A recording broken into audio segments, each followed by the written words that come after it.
One clear, calm night is all it takes for frost to kill your entire garden, but you can stop it with things already in your house. Step 1. Watch for nights dropping below 40 degrees with clear skies and no wind. That's the frost recipe. Frost can form even when the air reads a few degrees above freezing, so don't wait for an official warning. Step 2.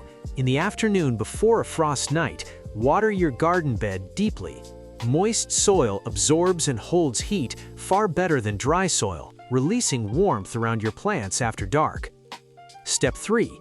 Just before sunset, drape old bed sheets, burlap, or frost cloth over stakes around each plant, letting the fabric touch the ground, not the leaves.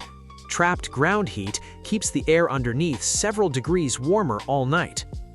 Step 4. Carry potted tender plants like herbs and peppers indoors or into a garage overnight.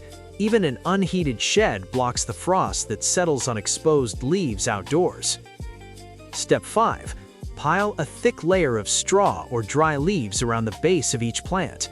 This mulch insulates roots and holds soil warmth even if the top growth gets nipped.